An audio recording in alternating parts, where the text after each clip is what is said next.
Any idea? What will be your root word? Okay. Yan. So, pwede ko bang i-emphasize? Ano?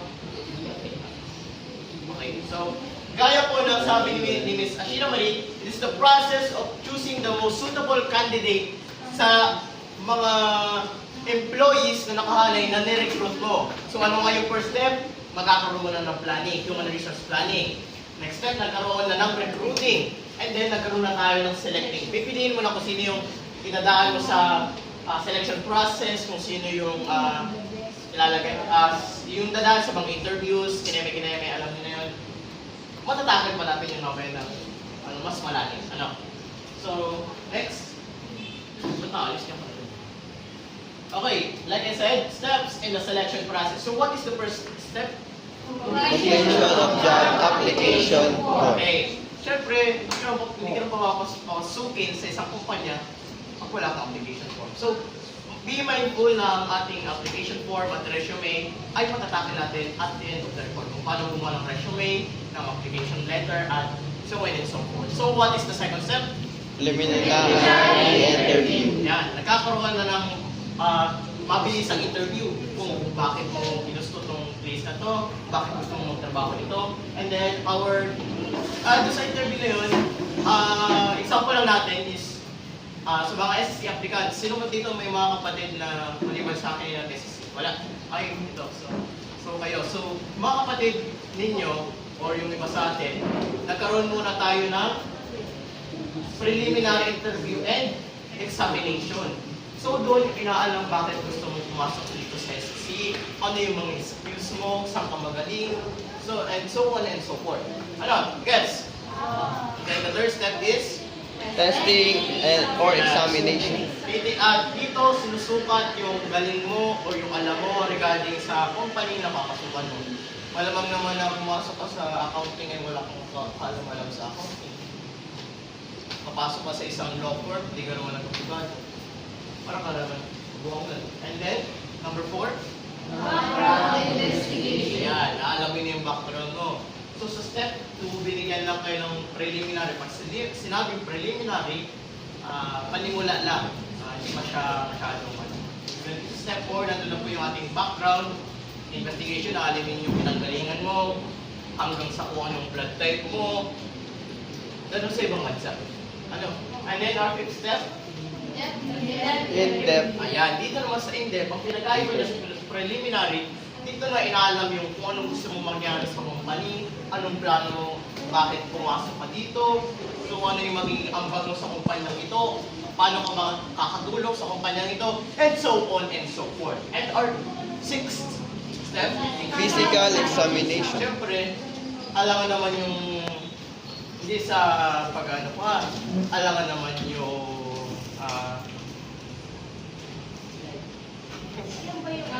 alangan naman yung pinahihirapag bumbero ninyo. Alangan naman yung, ano pa, example. Okay, ganun example. Ha? Alangan naman yung PPA pag-broadcasting ninyo. O call center. Ano pa, idea? Inaalam din sa physical examination yung kakayahan ng katawan ninyo. Dito, for example, sa ating mga marino, may sinusundan silang weight, tapos para sinusukat yung kanilang physical skills, yung height din ata. Ganun din sa criminology. Mind you, physical examination is also included in criminology sa mga magpupulis dyan.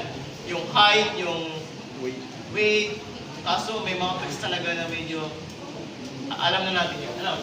And then, ibibigay na sa inyo yung trabaho kung makakapasa kayo. Kung hindi, good luck na lang. So next slide. Orientation. Mr. Hina, please read. Orientation. The chosen applicants are subjected to the socialization process. They are introduced to their superiors and officers. They are briefed on the job description and on the policies of the organization. Okay na?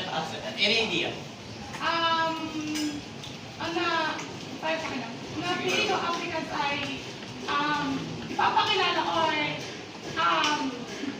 Halloween, pinapractice na kung paano siya makikisama sa kanyang mga katrabaho sa kanyang boss at kailangan ay malinaw ang job description sa mga policy o batas ng isang organization. Para sa kanya, para malaman niya ng bagong applicants or ng bagong workers kung ano ba yung mga dapat gawin sa organization.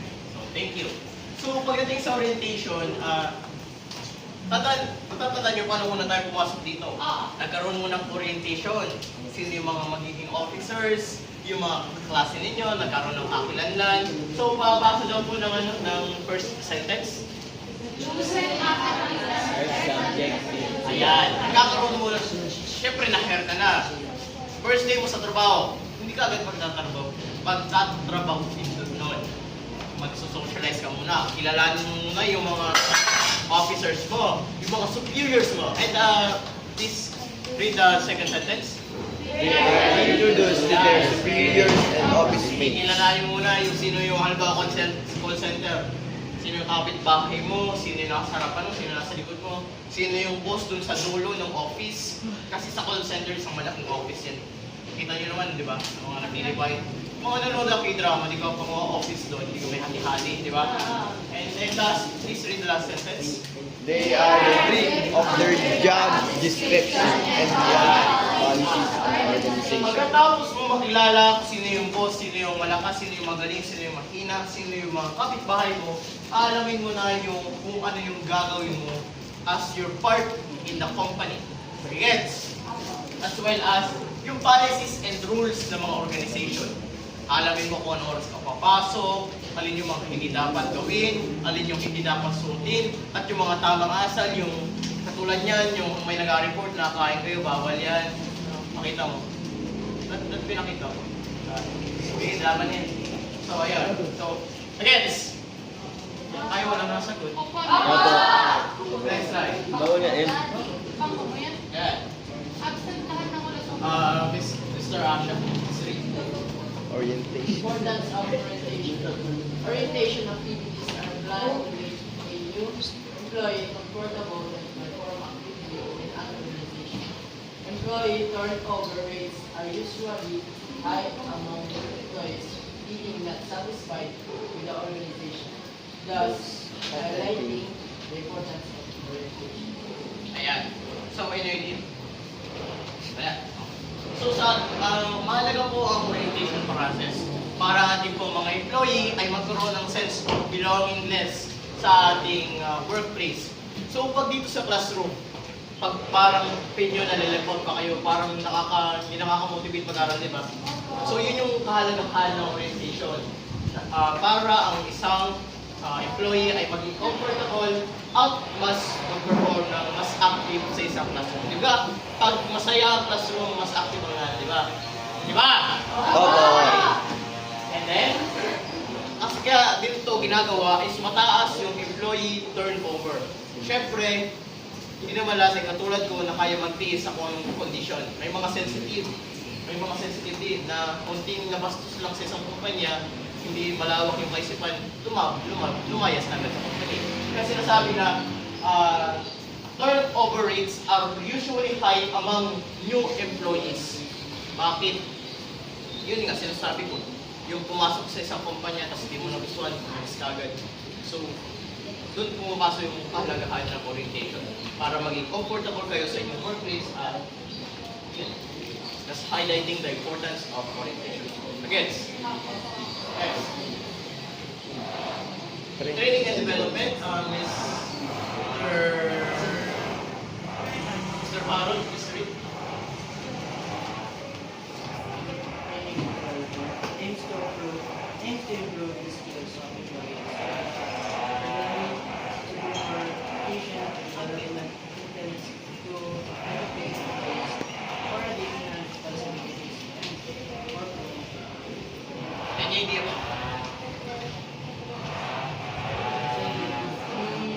Yun yung sa training and development, dyan pumapasok yung parang mag-improve yung mga skills ng employees and doon din yung yung responsibilities or promotion ng mga employees. Okay, so this is thank you. So sa training and development, so recap lang po muna natin kung ano yung mag-step sa atin. So first step was the human resource planning. Second step was recruiting. The third step was Selecting. the fourth step was orientation. And the fifth step was Training and development. Ikaw ay nasa kumpanya na. Okay. Naka-socialize ka na, comfortable ka na sa workplace mo. Ay hindi mo na-meet yung dapat na ma-meet mo na expectations for gawain sa isang company. Halimbawa, binigyan ka ng 10 projects, hindi mo nagawa sa loob ng 5 weeks. So magkakaroon tayo doon ng problema. So diyan pumapasok yung training and development para ma-enhance pa yung skills mo. Kung ikaw ay may pagkukulang sa ganito, kung hindi ka masyadong magaling sa ganito. Halimbawa, apunta ka sa IT company, ay hindi mo masyadong pumasok doon, hindi mo masyadong gamay yung ano. So, yung softwares, yung pag-code. So, ipapasok ka nila sa training and development para ma-enhance yung further skills mo at para ma-enhance yung ambag mo sa company. So, nakuha? Opo. Next. So, under that, you have training techniques or yung mga examples po natin ng training. So, what is the first? On-job On-the-job training. training. This is constant. Alam na natin po ito. Self-explanatory. Ito po yung mga pumupunta, yung mga college or yung mga high school na tumutulong sa ANA ng OJT sa pagpapayag sa munisipyo, kay Reynoso, sa land bank, or kahit sa center, parang immersion. Same siya sa immersion. Walang on-the-job training. Ang immersion kasi, pag sinabing OJT, para sa pagtrabaho na kasi. Pag sinabing immersion, papakita lang dun yung workplace. Para may immerse kayo sa kung ano ba yung kalalagyan natin pagkanta natin. Ginagawa nila. Next. Vestibule Yan. Vestibule training. Alam ko, hindi niyo yan alam. Ano? So vestibule came from the word, prepared ako dito Vestibule came from the word, root word Latin vestibulum, meaning an arc or an entry. Pag sinabing hindi siya connected. Pag sinabi lang vestibule training sa organization and management, yun yung pag-train sa isang employee sa isang is either virtual or on-hands application. Example po natin. Para siyang yung pag-ano muna sa same siya sa hands-on OJT. Ang pinagkaiba nito, for example natin, is yung mga piloto. Mga piloto natin. Vestibule training, ibig sabihin nun, pupunta sila sa isang room, magkakaroon po doon ng flight simulator. Kumbaga para siyang virtual na ginagawa mo. Sa med school, ano yung ginagawa? Yung natagawad? CPR, yan. That is what we call vestibule training. Inihiwalay kayo sa kumpanya ninyo, dinadala sa isang facility na nandun talaga yung tas para may nasi. And then, Classroom setting. everyone, Classroom setting. classroom setting. Yung nagtuturo na talaga, yun yung may include dyan, yung mga seminar, nagkakaroon ng mga discussions, reports, meetings, and so on and so forth. So, classroom setting, very self-explanatory mindset. Diba? Okay. In case of development programs, meron tayong seminar. Where po kayo sa seminar? Ito po yung mga pinupunta ng mga teacher para mas maano yung hindi na naman teachers, anyone. Para yung parang nagsisymposium, nag-i-speech sa amin. Parang ganito. Kaso para naman yung ma-enhance yung mga work skills, yung mga additional mga work programs, and so on and so forth. And then, MBA, MA programs. Ano po yan? So, MBA stands for Masters in Business Administration and MA stands for Mastering in Arts. Yan po yung mga nagmamasteran. Development programs para mas ma-enhance yung inyong pagpalagay sa school setting, sina Doc Floyda, sina Doc Mas, masteral programs para mas ma-develop po yung kanilang sarili para tumasok kanilang rango pagdating po sa ating